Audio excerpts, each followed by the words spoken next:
વડાપ્રધાનના વતન વડનગર ખાતે 5મી ઇન્ટરનેશનલ બુદ્ધિસ્ટ કોન્ફરન્સ યોજાઈ હતી. બુદ્ધિસ્ટ હેરિટેજ વડનગર ખાતે સંકાયા ફાઉન્ડેશન દ્વારા કોન્ફરન્સનું આયોજન કરાયું હતું.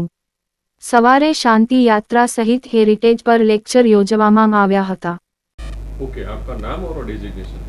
मेरा नाम भंते प्रशील रत्न है। मैं बौद्ध भिक्षु और हमारा ऑर्गेनाइजेशन है संकाया फाउंडेशन, उसका मैं अध्यक्ष हूँ, प्रेसिडेंट हूँ। वडनगर में आज किस बात के लिए कॉन्फ्रेंस रखी गई और आगे क्या विचार? ये 5वीं इंटरनेशनल बुद्धिस्ट कॉन्फ्रेंस थी। इसके पहले हमने महात्मा मंदिर, town hall, Gandhinagar, Baroda university, Ahmedabad university, इस बार हम लोगों ने वडनगर में रखी, क्योंकि वडनगर में बुद्धिस्ट हेरिटेज मिलते जा रहे हैं और वडनगर में काफ़ी सारे बौद्ध भिक्षु और भिक्षुनियाँ पहले रहा करती थी और अपने आप में एक बहुत ऐतिहासिक ये बात है। जब 6वीं शताब्दी में हुइनसांग जब आए थे तो उन्होंने भी ये बताया है कि यहाँ पहले एक बौद्ध नगरी हुआ करती थी अनंतपुर के नाम से, और यहाँ सभी जो लोग थे वो बौद्ध भिक्षु और ख़ास करके भिक्षुनियों का मठ यहाँ हुआ करता था।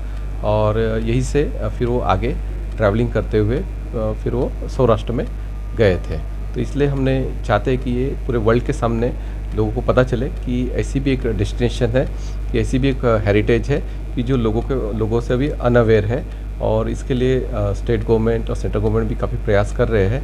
तो हमारा भी एक छोटा सा प्रयास इस बौद्ध धर्म की धरोहर को लोगों के सामने और विश्व के सामने उजागर करने का एक प्रयास है।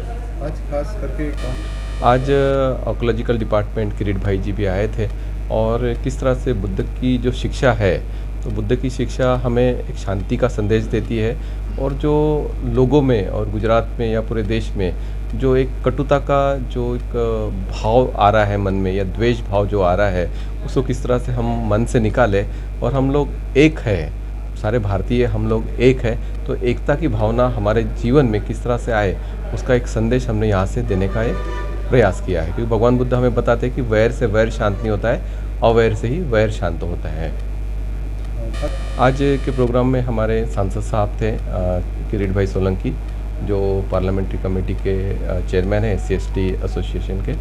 दूसरे हमारे डीजीपी साहब हैं अनिल पतम जी, वो थे। और तीसरे हमारे जो जैपनीज़ मंक हैं जो अमेरिका में रहते हैं, और वहाँ की जो मेयर है या फिर वहाँ की जो गवर्नमेंट है उनके साथ में मिलके, वहाँ के जो हेल्थ केयर का जो डिपार्टमेंट है उनके साथ में मिलके वो मेंटल हेल्थ पे वो काम करते हैं। और आप सब लोग पता है कि गुजरात में और भारत में लोग का मेंटल हेल्थ आजकल दिन ब दिन ख़राब होते जा रहा है। तो कल उनका एक लेक्चर भी रखा गया था मेंटल हेल्थ के ऊपर, और मेंटल हेल्थ के ऊपर गुजरात में भविष्य में हमें काम भी करने का है ताकि लोग सुख शांति से रह सके। तो वो भी आए थे।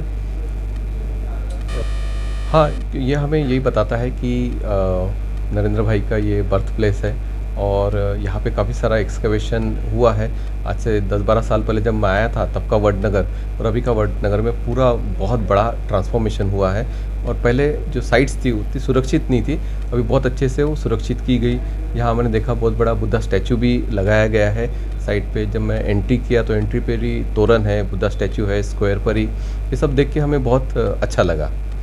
बुद्ध धर्म के जो अनुयायी हैं वो ज़्यादा इस तरफ आएंगे फ्यूचर में?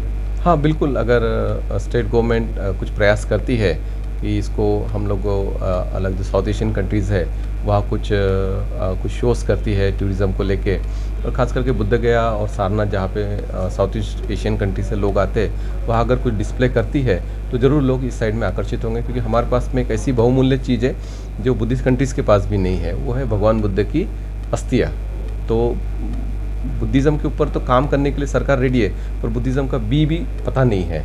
तो हम चाहते हैं कि सरकार इसकी तरफ भी ध्यान देवे और जो बुद्धा की जो अस्थियाँ है उसके ऊपर एक अच्छा स्मारक बनाए। क्योंकि माननीय प्रधानमंत्री जी का था कि हम लोग एक 1200 करोड़ का एक स्मारक हम लोग देवनी मोरी में बनाने वाले थे, 1200 करोड़ का, पर अभी तक कि उसके ऊपर कुछ काम नहीं हुआ। अगर वो हो जाता है तो गुजरात के डेवलपमेंट के लिए एक बहुत अच्छा सुनहरा अवसर रहेगा, ताकि साउथ एशियन कंट्रीज़ के जो टूरिस्ट लोग रहेंगे वो 101% आएंगे यहाँ पे गुजरात में।